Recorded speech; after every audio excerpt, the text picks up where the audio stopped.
না, আজকের ভিডিওতে কোনো কাল্পনিক ঘটনা নয়, একটা সত্যিকারের বাস্তব ঘটনা শোনাতে চলেছি আজকের ভিডিওতে। চারিদিকে ঘন জঙ্গল, সেই জঙ্গলে একটা বাঘিনী নিজের শিকার খুঁজে চলেছে। আর জঙ্গলের মাঝে আছে একটা ছোট্ট গ্রাম। প্রতি সপ্তাহে গ্রাম থেকে একটা করে মানুষ সেই বাঘের শিকার হচ্ছে। দিনের পর দিন সেই বাঘটি গ্রামের মানুষদের জন্য ভয়ঙ্কর রূপ নিচ্ছে। সুপ্রিম কোর্ট থেকে অর্ডার আসে বাঘটাকে অজ্ঞান করে কাছের চিড়িয়াখানায় ছেড়ে আসার জন্য। ফরেস্ট অফিসাররা কি পারবে বাঘটাকে জীবিত অবস্থায় ধরতে? তারপর কি হলো পুরোটা জানতে আমার সাথে চলো মহারাষ্ট্রের ইয়াভাতমাল জেলাতে। হ্যালো, তোমরা দেখছো এক্সপ্লেন ফিল্ম বাংলা। আমি আছি তোমাদের সাথে নাজির। আজকের মুভি শেরনি। সাল 2016। মুভি শুরু হয়, দেখানো হয় কিছু ফরেস্ট অফিসার জঙ্গলের মধ্যে ক্যামেরা লাগানোর কাজ করছে। যখন কোনো জন্তু ওই ক্যামেরার সামনে থেকে যাবে যাতে ওই ক্যামেরাতে সেটা রেকর্ড হয়, এর ফলে এই জঙ্গলের মধ্যে কত প্রজাতির জন্তু রয়েছে তাদের কাছে সেই ইনফরমেশন পৌঁছাবে। তখনই সেখানে এন্ট্রি হয় নতুন জয়েন করা ফরেস্ট অফিসার বিদ্যা ভিনসেন্টের। সে পৌঁছে ওখানকার দায়িত্বে যে অফিসার ছিলেন তাকে জিজ্ঞেস করে ওয়াটারিং হোল কেন শুকনো। এখানে বলে রাখি, ওয়াটারিং হোল মানে হলো জলপ্রপাত বা জলের একটি উৎস, যা থেকে জঙ্গলের জন্তুরা নিয়মিত জল পান করে। যার উত্তরে ওই অফিসার বলেন এই সমস্ত কাজের যে ঠিকাদার রয়েছে সে হলো এমএলএ জিকে সিংয়ের শালা, এই জন্য সে কোনো কাজ করে না আর আমাদের কোনো কথাও শোনে না। আপনি একবার বলে দেখতে পারেন, আপনার কথা হয়তো শুনতেও পারে সে। সেখানে দাঁড়িয়ে তারা যখন এসব কথা বলছিল তখনই সেখানে একটা ভাল্লুক চলে আসে। তারপর সমস্ত অফিসাররা মিলে তাকে তাড়ানোর চেষ্টা করতে থাকে এবং সামান্য প্রচেষ্টার পর ভাল্লুকটা ওখান থেকে পালিয়ে যায়। সেখানকার ওই অফিসাররা বিদ্যাকে বলে আপনার আগে যে অফিসার এখানে ছিলেন সে সবাইকে টাইট করে রাখতেন, একদম সুপারম্যান ছিলেন। তখনই বিদ্যা অফিসারকে আদেশ করে ঠিকাদার মনীষকে বলে দিও যে ও যেন কাল আমার অফিসে এসে দেখা করে। তারপর বিদ্যা অফিসারকে জিজ্ঞেস করে আপনি কি জানেন যে ওয়াটারিং হোল শুকিয়ে গেলে কি হয়? এই প্রশ্ন শুনে অফিসারের মুখ ফ্যাকাশে হয়ে যায়, কারণ এই সম্পর্কে তার কোনো ধারণাই ছিল না। বোঝো ব্যাপার, একজন ফরেস্ট অফিসার সে নিজেই জানে না যে ওয়াটারিং হোল শুকিয়ে গেলে কি হয়। তো যাই হোক, পরদিন সকাল সকাল মনীষ বিদ্যার অফিসে পৌঁছায়। অফিসে ঢোকা মাত্র বিদ্যা ওকে ঠিকভাবে কাজ না করার জন্য একটা নোটিশ ধরিয়ে দেয়, কিন্তু মনীষ একটু কম্প্রোমাইজ করতে বলে। তখনই ওখানে ফরেস্ট ডিপার্টমেন্টের হেড বানসাল চলে আসে। মনীষ এমএলএ শালা, তাই বানসালও ওকে কিছু বলে না।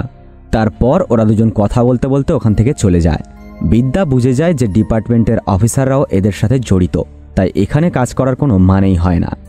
রাত্রে বিদ্যা তার স্বামীর সাথে ভিডিও কলে যখন কথা বলছিল তখন সে তার চাকরি ছেড়ে যাওয়ার কথা বলে, কিন্তু ওর স্বামী ওকে এটা করতে না করে, কারণ ওর নিজের চাকরির অবস্থা খুব একটা ভালো ছিল না। পরদিন সকালে বিদ্যা যখন অফিসে যাচ্ছিল তখন তার কাছে একটা ফোন কল আসে এবং কেউ একজন ফোনের ওপাশ থেকে বলে চাষের জমির মধ্যে একটা জন্তু দেখা গেছে। রাস্তায় যাওয়ার সময় তখনই ওর ড্রাইভার বলে নিশ্চয়ই ওটা বাঘ হবে, কারণ জঙ্গলের মাঝখানেই চাষের জমি, তাই কোনো বাঘ যখন এই জঙ্গল থেকে ওই জঙ্গলে যেতে চাইবে তখন চাষের জমির উপর দিয়েই যেতে হবে তাকে। তারপর বিদ্যা ঘটনাস্থলে পৌঁছায়, জানা যায় ওখানে বাঘই এসেছিল। আশেপাশের গ্রামবাসীরা তাদের পোষ্য প্রাণী এই জঙ্গলে চড়াতে আসতো, আর বাঘ তার মধ্যেই একটা মহিষকে শিকার করেছিল। উপস্থিত অফিসারদের মধ্যে একটা অফিসার বলে আমরা যে সমস্ত বাঘকে চিনি এটা তাদের মধ্যে কারোরই কাজ নয়, যে শিকার করেছে সে নিশ্চয়ই কোনো নতুন বাঘ। অফিসাররা সমস্ত গ্রামবাসীদেরকে এক সপ্তাহ এই জঙ্গলে আসতে না করে, এতে উল্টে গ্রামবাসীরা ক্ষিপ্ত হয়ে যায়। যদি আমরা জঙ্গলে না যাই তাহলে আমাদের পোষ্য প্রাণীদেরকে কোথায় চড়াতে যাব বলুন? তখন বিদ্যা গ্রামবাসীদেরকে বুঝিয়ে বলে আপনারা যদি আপনাদের পোষ্য প্রাণীদেরকে বাঁচাতে চান তাহলে কিছুদিন আমাদের কথা শুনতে হবে। গ্রামবাসীরা কিছুটা আমতা করে শেষমেশ তাদের প্রস্তাবে রাজি হয়।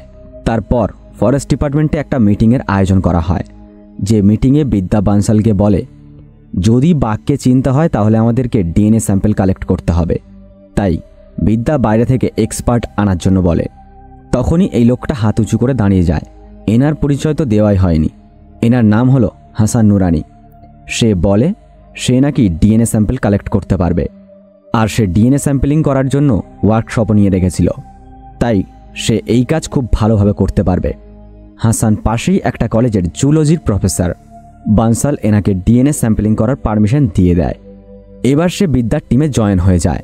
পরদিন গ্রামে একটা প্রোগ্রামের আয়োজন করা হয়, যেটা হাসান করাচ্ছিল।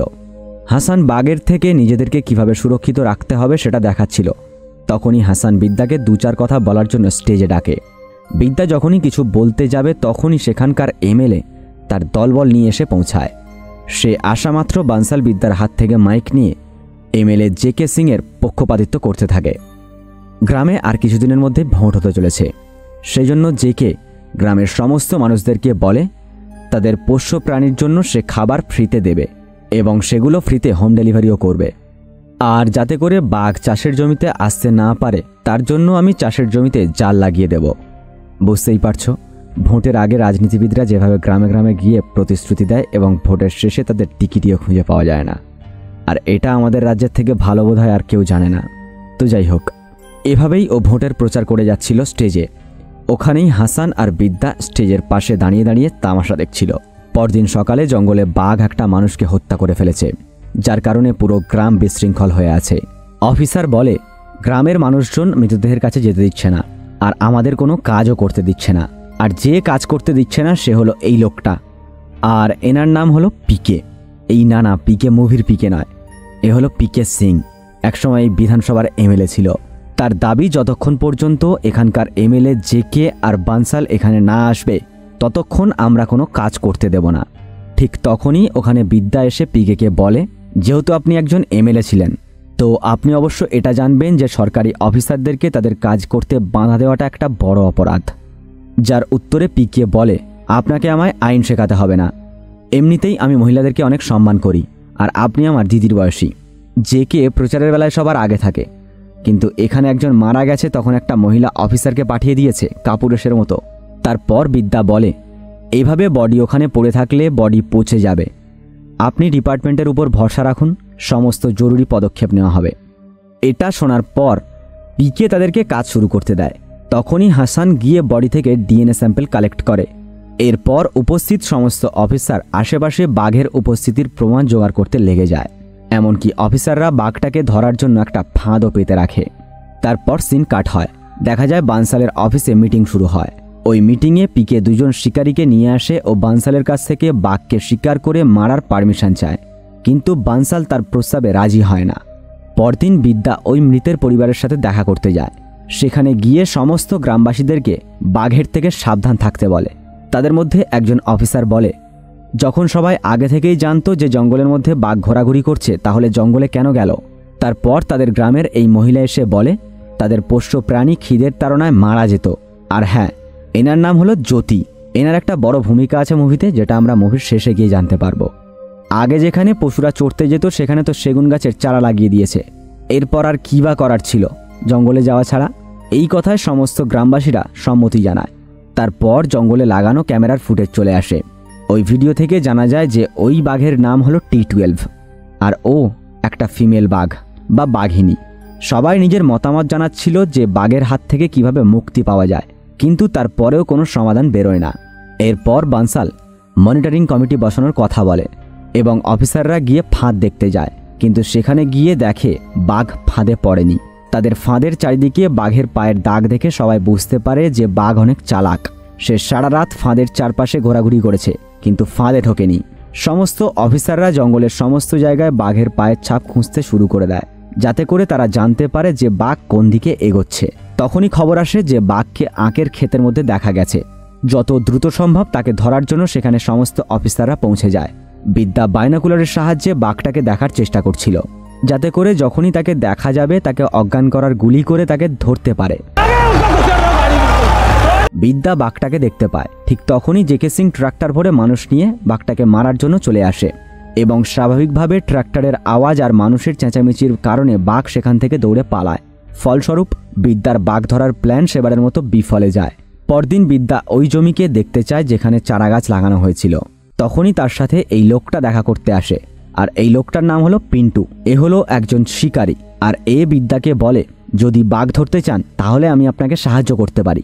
কিন্তু বিদ্যা তার থেকে কোনো সাহায্য চায় না, কারণ ওর প্ল্যান বাঘটাকে জীবিত ধরা নয়, বাঘটাকে শিকার করে নিজের রেকর্ড বাড়ানোই তার লক্ষ্য। পরদিন ফরেস্ট ডিপার্টমেন্টে একটা অনুষ্ঠান চলছিল, সেখানে বিদ্যা এই লোকটার সাথে দেখা হয়।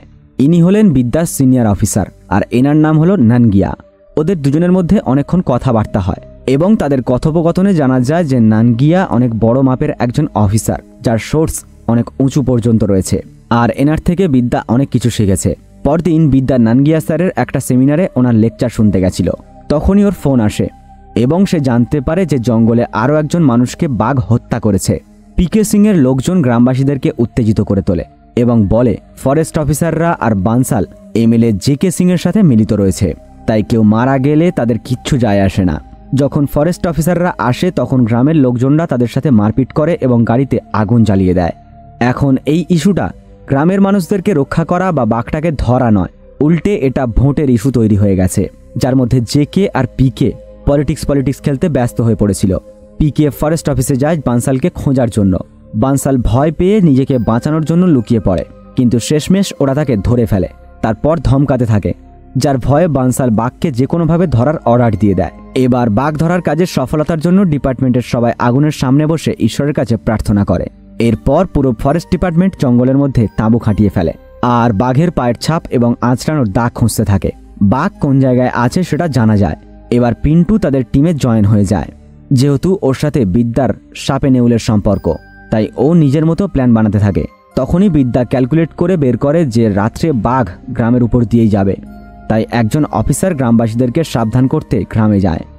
তখনই ওই গ্রামের একজন জমিদার গোছের মানুষ আছে, যার ৮০ একর জমি আছে এবং তার জমিতেই গ্রামের অধিকাংশ মানুষজন কাজ করে নিজেদের জীবিকা নির্বাহ করে। সে এসে বলে, গ্রামবাসীদেরকে কেন ভয় দেখাচ্ছ? এই ভয়ের কারণে তারা কাজে যেতে পারবে না। এই বলে সে অফিসারকে তাড়িয়ে দেয় গ্রাম থেকে। পরদিন সকালে তারা যখন জঙ্গলে বাঘটাকে খুঁজছিল তখনই শুটার পিন্টু বাঘটাকে দেখতে পায়। তাকে দেখা মাত্র সে তার বন্দুকটা বাঘের দিকে তাক করে। যখনই সে শ্যুট করতে যাবে ঠিক তখনই অফিসার ওকে থামিয়ে দেয়, কারণ ওই বাঘটা T12 নয়, অন্য একটা ছেলে বাঘ বলে ওই অফিসারের ধারণা। এই ঘটনার পর পিন্টু অফিসারের উপর প্রচুর রেগে যায়, কারণ ওর টার্গেট T12কে ধরা নয়, নিজের বাঘ মারার রেকর্ড বাড়ানো। এবার দেখা যায় পিকে আর জেকে বাঘ ইস্যু নিয়ে নিজেদের ভোটের প্রচার শুরু করে দেয়। ওই প্রচারে দেখা যায় জেকে পিন্টুকে নিয়ে গ্রামবাসীদের কাছে গিয়ে বলে ইনি হলেন দেশের একজন বড় শিকারী, যে T12কে মেরে সমস্ত গ্রামবাসীদেরকে তার হাত থেকে বিপদমুক্ত করবে। উল্টো দিকে পিকে জেকের সমস্ত প্রতিশ্রুতিতে জল ঢেলে দিয়ে নিজেকে বড় দেখানোর চেষ্টা করে সমগ্র গ্রামবাসীর সামনে। আসলে ওদের দুজনের কারোরই গ্রামবাসী বা বাঘ নিয়ে কোনো চিন্তা ছিল না। এরপর বিদ্যা গ্রামের সমস্ত মহিলাদেরকে স্বনির্ভর করে তোলার জন্য তাদের সেলাইয়ের কাজ দিয়ে দেয় এবং বলে যে যা শিল্প জানো সে বাড়িতে বসেই সেগুলো করার চেষ্টা করো, জঙ্গল থেকে দূরে থাকো। ওদিকে ফরেস্ট অফিসাররা জানতে পারে বাঘিনী T12-এর দুটো বাচ্চা আছে, যাদের সাথে ও জঙ্গল থেকে এগিয়ে যাচ্ছে। শিকারী পিন্টু মা T12-এর সাথে তার দুটো বাচ্চাকেও মেরে ফেলার কথা বলে। এই প্রস্তাবে বিদ্যা আর হাসান রাজি হয় না, যার ফলে নিজেদের মধ্যে তর্কাতর্কি শুরু হয়ে যায়। বিদ্যা নানগিয়া স্যারের সাথে কথা বলে নিজের সোর্স লাগিয়ে পিন্টুকে টিম থেকে বার করে দেয়। ওদিকে বিদ্যার স্বামী, মা ও তার শাশুড়ি মা তার কাছে ছুটি কাটাতে আসে। রাতে বিদ্যার স্বামী বিছানায় গিয়ে ঠিক করে উঠতে পারে না সে কোন দিকে শোবে। শেষমেশ দুজনে বিছানায় শোয়ার পর স্কিন কালো হয়ে যায়। কিছুক্ষণ পর বেড ভাঙার আওয়াজ হয়। হ্যাঁ, তুমি যেটা ভাবছো সেটা করতে গিয়েই হয়তো বেড ভেঙে গেছে। তো যাই হোক, অন্যদিকে বাঘিনী নিজের বাচ্চাদের সাথে জঙ্গল পার করে ন্যাশনাল পার্কের দিকে যাচ্ছে। তখনই ওরা জানতে পারে জঙ্গলের মাঝখানে একটা কপার মাইন রয়েছে। ওখানে অনেক নিচু খাদ হওয়ার কারণে বাঘের জন্য জঙ্গল পার করা মুশকিল হয়ে দাঁড়াবে। আর হ্যাঁ, কপার মাইন মানে যারা জানো না এখানে বলে রাখি, কপার মাইন হলো তামা খনন করার একটা খনি, যেখান থেকে তামা পাওয়া যায়। তো যাই হোক, স্বামী, মা ও শাশুড়িকে নিয়ে বিদ্যা হাসানের বাড়ি ডিনার করার জন্য যায়। খাওয়ার সময় তারা যখন সবাই কথা বলছিল ঠিক তখনই বিদ্যার ফোন বেজে ওঠে। কল রিসিভ করলে সে জানতে পারে আরও একটা হত্যা হয়ে গেছে। খাবার ফেলে রেখে হাসান এবং বিদ্যা ঘটনাস্থলে পৌঁছায়। সেখানে গিয়ে ওরা দেখে পিকে সমস্ত গ্রামবাসীদেরকে ম্যানিপুলেট করছে অফিসারদের বিরুদ্ধে। হাসান বিদ্যাকে বলে এটা বাঘের নয়, ভাল্লুকের কাজ। আর এই কথা গ্রামবাসীদের বলে কোনো লাভ নেই, কারণ সমস্ত গ্রামবাসীরা পিকের কথা শুনছে। এই জন্য ওরা কিছুই বোঝার চেষ্টা করছিল না। তখনই ওখানে জেকে এসে পৌঁছায়। তারপর পিকে এবং জেকের মধ্যে তর্কাতর্কি শুরু হয়ে যায়। ওখানে যে একটা লোক মারা গেছে সেটা নিয়ে কেউ কোনো কথাই বলে না, পুরোপুরি চাপায় পড়ে যায় টপিকটা। এরা পলিটিশিয়ান ভাই, এরা সব কিছু পারে। পরদিন ঘটনাস্থলে মন্ত্রী এসে পৌঁছায় এবং এই কেসের সমস্ত দায়িত্ব শিকারী পিন্টুর হাতে তুলে দেয় আর নাঙ্গিয়াকে মিশনের হেড বানিয়ে দেয়। বিদ্যা সকলকে বোঝানোর চেষ্টা করে শেষের হত্যাটা বাঘ নয়, ভাল্লুক করেছে, কিন্তু এতগুলো লোকের ভিড়ে ওর কথা পুরোপুরি চাপা পড়ে যায়। এবার নিউজ চ্যানেলগুলোর যেটা কাজ আর কি, মানুষের মধ্যে আতঙ্ক ছড়ানো, তারা এবার বাঘ নিয়ে আতঙ্ক ছড়াতে শুরু করে দেয়। বাঘটাকে খোঁজাখুঁজি চলছিল। ঠিক সেই সময় জানা যায় যে বাঘটাকে তার দুটো বাচ্চা সহ হাইওয়ে ক্রস করতে দেখা গেছে। এটা শোনা মাত্র পুরো টিম সতর্ক হয়ে যায় এবং বাঘটাকে খুঁজতে শুরু করে দেয়। খুঁজতে খুঁজতে বিকেল গড়িয়ে সন্ধ্যা হয়ে আসে, কিন্তু T12কে খুঁজে পাওয়া যায় না। এবার নাঙ্গিয়া স্যার আজকের মতো শেষ করে পরদিন খোঁজার কথা বলে। পুরো টিম ফিরে যাচ্ছিল, তখনই দুটো লোক বাইকে করে এসে পিন্টুকে বলে তারা দুজন আধা ঘন্টা আগেই বাঘটাকে দেখেছে যাকে তারা খুঁজছে। পিন্টু ওই লোকটার হাতে 100 টাকার একটা নোট ধরিয়ে দিয়ে বলে এই কথা কাউকে বলো না। এরপর তারা ওই জায়গায় পৌঁছায় যেখানে বাঘ দেখা গেছে। সেখানে পৌঁছানো মাত্র তারা ছেলে বাঘের ইউরিন ছড়িয়ে দেয়, যার ঘ্রাণে আকর্ষিত হয়ে বাঘিনী সেখানে আসবে। আর যখনই বাঘিনী সেখানে আসবে তাকে হত্যা করবে। পিন্টু নিজের বন্দুকের ট্রিগারে হাত লাগিয়ে বসে থাকে। তার কিছুক্ষণ পর T12 সেখানে এসে পৌঁছায়। তাকে দেখা মাত্র পিন্টু শুট করে দেয়, যার ফলে সেখানেই তার মৃত্যু হয়। এরপর পিন্টু অফিসারকে বলে অজ্ঞান করার গুলি চালানোর জন্য, যাতে করে এটা মনে হয় যে প্রথমে অজ্ঞান করার গুলি চালানো হয়েছে, তাতেও না হওয়ার কারণে তাকে গুলি করে হত্যা করা হয়েছে। পরদিন সকালে বিদ্যা হাসান ও তার টিম নিয়ে বাঘের ডেড বডি দেখতে আসে। ডেড বডি দেখে হাসান বুঝে যায় যে প্রথমে তাকে হত্যা করা হয়েছে, তারপর যাতে বোঝা না যায় সেজন্য অজ্ঞান করার গুলি চালানো হয়েছে, আর এটা একটা মার্ডার। বিদ্যা নাঙ্গিয়া স্যারকে অনেক সম্মান করে, সেই জন্য এই কথাটা তাকে বলে এটা আশা করে যে সে হয়তো তাকে সাহায্য করবে, কিন্তু উল্টে নাঙ্গিয়াই তাকে চুপ থাকতে বলে আর কোনো রকম অ্যাকশন নিতে না করে। বিদ্যা বুঝে যায় যে নাঙ্গিয়া স্যারও পিন্টুদের মতোই লোক, তাই বিদ্যা নাঙ্গিয়াকে প্যাথেটিক বলে ওখান থেকে চলে যায়। এরপর পিন্টু আর জেকে এক হয়ে বাঘের মৃত্যুর আনন্দে উৎসব উদযাপন করছিল। বিদ্যা এবার পুরোপুরি নিজের কাজ ছেড়ে দেওয়ার জন্য প্রস্তুত হয়ে রিজাইন লেটার লিখে ফেলে, কিন্তু এরপরেও ওর মনে কিছু একটা চলছিল। যখন ও কপার মাইনের কাছে বসেছিল ঠিক তখনই ওর একটা কল আসে এবং যত দ্রুত সম্ভব সেখানে যাওয়ার জন্য ড্রাইভারকে বলে। গাড়িতে উঠে সে তার রিজাইন লেটার ছিঁড়ে ফেলে। সেখানে পৌঁছে বিদ্যা ওই মহিলাকে দেখতে পায় যার সাথে ওর গ্রামে কথা হয়েছিল। আর হ্যাঁ, এই মহিলা হলো এই গ্রামের পঞ্চায়েত সমিতির মেম্বার। ও বিদ্যাকে জঙ্গলের দিকে নিয়ে যায়, যেখানে গিয়ে বিদ্যা দেখে মৃত বাঘিনীর 2 বাচ্চা ওখানেই আছে। বিদ্যা বাচ্চাগুলোকে দেখে অনেক বেশি খুশি হয়। পরের সিনে দেখা যায় ফরেস্ট ডিপার্টমেন্টে নতুন অফিসার এসেছে। নতুন অফিসারও সেখানকার দরিদ্র অবস্থার মুখোমুখি হয়। উনি অফিসারকে জিজ্ঞেস করেন এখানকার ঠিকাদারকে। অফিসার ওই কথাগুলোই বলে যে কথাগুলো সে বিদ্যাকে বলেছিল।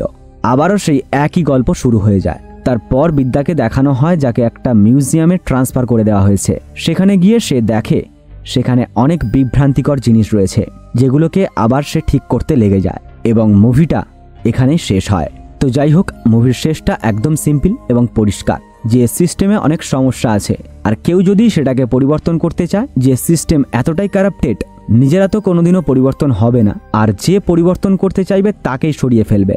বিদ্যা পরিবর্তনের চেষ্টা করেছিল, কিন্তু ও ট্রান্সফার করে দিয়েছিল। ওর পরিবর্তে অন্য অফিসারকে নিয়োগ করা হয়, আর ওই একই গল্প শুরু হয়ে যায়। কিন্তু বিদ্যা নিজেকে পরিবর্তন করেনি। সে এখন যেখানে আছে সেখানে পরিবর্তন আনার প্রচেষ্টায় লেগে রয়েছে। এই মুভির যে মেসেজ সেটা আমরা সবাই জানি যে সিস্টেম যেমনই তেমনই থাকবে। কেউ এসে যতই চেষ্টা করুক না কেন সেটা কখনো পরিবর্তন হবে না, আর সমস্তটাই তেমনভাবেই চলতে থাকবে যেমনভাবে এতদিন চলে এসেছে। শুধু মানুষই পরিবর্তন হতে থাকবে। আমার বিশ্বাস বিদ্যা বাঘের বাচ্চা দুটোকে সেফ জায়গায় পৌঁছে দিয়েছে। এটা একদম একটা সিম্পল মুভি, যেটাতে একটা সিম্পল মেসেজ দিয়ে মানুষকে সতর্ক করা হয়েছে। তো আজকের মুভিটা একটু অন্যরকম ছিল। কেমন লাগলো অবশ্যই কমেন্ট করে জানাবে, আর ভিডিও ভালো লাগলে শুধুমাত্র একটা লাইক করে বন্ধুদের সাথে শেয়ার করে দিও। আর হ্যাঁ, যারা সরাসরি কথা বলতে চাও আমার সাথে, চলে এসো ফেসবুক, ইনস্টাগ্রামে, লিংক ভিডিওর নিচে ডেসক্রিপশনে দেওয়া রইল। চলো দেখা হচ্ছে পরের ভিডিওতে। বাই।